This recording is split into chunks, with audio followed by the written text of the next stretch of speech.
Tensions are still high between migrants stranded on the Greek side of the Greek-Macedonian border and Macedonian police. The migrants already angry that Macedonia has started to erect a fence on the border, started throwing stones at police officers who were cordoning off official checkpoint.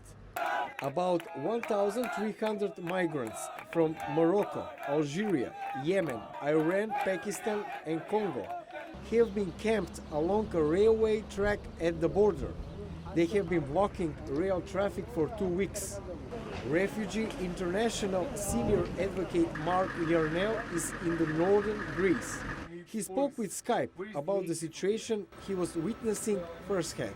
When we talk to people, even though the border's closed right now for them, they keep hoping that maybe tomorrow they can leave, and so they don't want to leave the border because they don't want to miss a chance to potentially enter if the situation changes. He expressed concern about a series of new and uncoordinated restrictions imposed on several borders in the Balkans being used by refugees and migrants. They're going to move whether they're allowed to or not, and I think the danger is that for people who can't cross legally into Macedonia, they might get linked up with smugglers and go through Albania or other countries.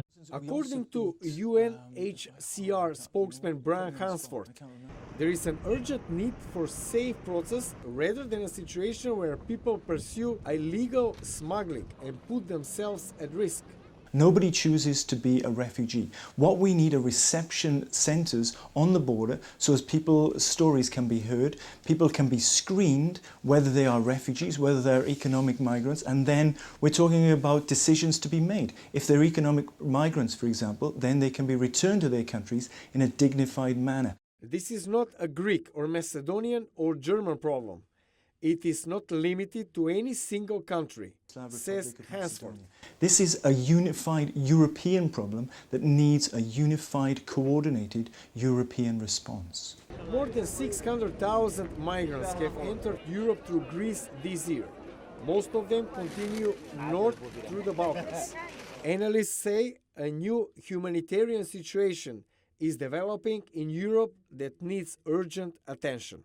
Bojadzievski, VOA News, Washington.